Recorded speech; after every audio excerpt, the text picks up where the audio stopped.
सुप्रभात क्लास 6। आप लोगों की बालराम कथा से आपकी पाठ्य पुस्तक से हमारा चैप्टर चल रहा था राम के दंडक वन में 10 वर्ष में। हमने उसमें पढ़ा था सुपर्णखा की जब नाक कट चुकी थी तो वो फुरफुराकर यानी कि क्रोधित होकर अपने भाई खर और दूषण के पास पहुंची थी। ये है उनका छाया चित्र जिसमें सुपर्णखा और राम और लक्ष्मण का जो छाया चित्र आपको दिखाई दे रहा है दंडक उसमें पर्णकुटी में। तो हम आगे इसमें आगे पढ़ेंगे। ये है हमारा सेकंड वीडियो है हमारी इसी उसकी चैप्टर की। जब उन्होंने लंकापति को बताया कि अकम्पन ने कहा राम कुशल योद्धा हैं, उनके पास विलक्षण शक्तियां हैं, उन्हें कोई नहीं मार सकता। इसका एक ही उपाय है सीता का अपहरण, इससे उनके प्राण स्वयं ही निकल जाएंगे। रावण सीता हरण के लिए तैयार हो गया। वह महल से चला। रास्ते में उसकी भेंट मारीच से हुई, ताड़का के पुत्र से, यानी कि जो मारीच था वो ताड़का का पुत्र था। ताड़का का वध राम ने पहले ही कर दिया था। मारीच क्रोधित था पर राम की शक्ति से परिचित था। उसने रावण को सीता हरण के लिए मना किया, समझाया, कहा ऐसा करना विनाश को आमंत्रण देना है। राम ने मारीच की बात मान ली। रावण ने मारीच की बात मान ली, चुपचाप लंका लौट गया। थोड़ी ही देर में सुपर्णखा लंका पहुंची। विलाप करती हुई, चीखती चिल्लाती रावण को पूरी घटना की जानकारी दी। लेकिन उसने सुपर्णखा को सुना यानी कि सुपर्णखा की बात को उसने सुना।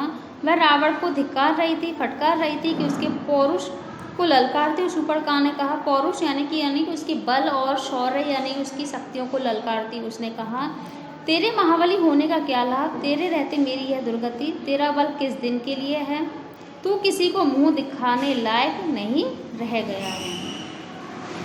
तो सुपर्णखा ने राम लक्ष्मण के बल की प्रशंसा की, सीता को अति सुंदरी बताया,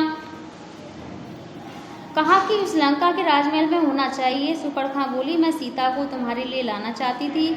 मैंने तुम्हें बताया कि मैं रावण की बहन हूँ। क्रोध में लक्ष्मण ने मेरी नाक कान काट लिए।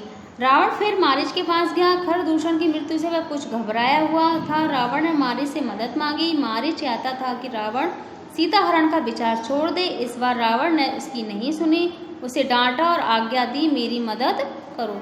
मारीच जानता था कि दोबारा राम के सामने पड़ने पर वह मारा जाएगा, राम उसे नहीं छोड़ेंगे। रावण मारीच के मन की बात भाप गया। उसने क्रोध में भरकर कहा, वहां जाने पर हो सकता है राम तुम्हें मार दे, लेकिन ना जाने पर मेरे हाथों तुम्हारी मृत्यु निश्चित है। विवश होकर मारीच को रावण का आदेश मानना पड़ा। रथ पर बैठकर रावण और मारीच पंचवटी पहुंचे। कुटी के निकट आकर मायावी मारीच ने सोने के हिरण का रूप धारण कर लिया। कुटी के आसपास घूमने लगा। रावण एक पेड़ के पीछे छुप गया था। उसने तपस्वी का वेश धारण कर लिया था। सीता उस हिरण पर मुग्ध हो गई। उन्होंने राम से उसे पकड़ने को कहा। राम को हिरण पर संदेह था। वन में सोने की हिरण लक्ष्मण भाई बड़े भाई की बात से सहमत थे, पर सीता के आग्रह के आगे उनकी एक न चली। सीता की प्रसन्नता के लिए राम हिरण के पीछे चले गए। उन्होंने सोचा, वन में इतने समय के प्रवास के दौरान सीता ने कभी कुछ नहीं मांगा, उनकी इच्छा अवश्य पूरी करनी चाहिए। कुटी से निकलते समय राम ने लक्ष्मण को बुलाया, सीता की रक्षा करने के लिए आदेश दिया, कहा, मेरे लौटने तक तुम उन्हें अकेला नहीं छोड़ना। लक्ष्मण ने सिर झुकाकर उनकी आज्ञा स्वीकार कर ली।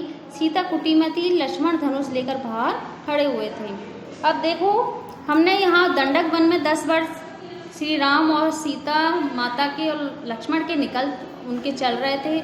उसमें उन्होंने कई राक्षसों का वध भी किया था, खरदूषण का भी वध किया था, सुपर्णखा के भी नाक और कान को काटा था, क्योंकि वो उस राम और लक्ष्मण पर मोहित हो चुकी थी। तो इन सभी से जब रावण की बहन सुपर्णखा जब रावण के पास पहुंची तो रावण ने उससे कहा, सुपर्णखा ने, कि आपकी शक्तियां, आपका शौर्य, आपका बल व्यर्थ है, जो आप इतना यानी कि मेरी जो अपमान हुआ है आप उसका बदला नहीं ले सकते। तो इसके लिए रावण ने मारीच की सहायता मांगी। मारीच राम की शक्तियों से भलीभूत परिचित थे। तो ये सब होते हुए अब देखो, मारीच और रावण ने क्या कुचाल चली थी कि रावण मारीच को अपने साथ ले गए। वहाँ मारीच ने एक सोने के हिरण का रूप धारण किया और जो रावण था वो एक पेड़ के पीछे छुप गया कि वो कैसे भी सीता का हरण करे। तो इसकी हम आगे की कथा हम आगे पढ़ेंगे। ये हमारा टॉपिक आज यहीं समाप्त होता है। राम के 10 दंडक वन में 10 वर्ष हमारा यहीं खत्म होता है। ठीक है बच्चों, आपको यदि कोई परेशानी हो, यदि किसी को कोई समझ में नहीं आ रहा है तो आप हमें पूछ सकते हैं, हमारे कमेंट बॉक्स में आप कमेंट कर सकते हैं। ठीक है बच्चों, धन्यवाद।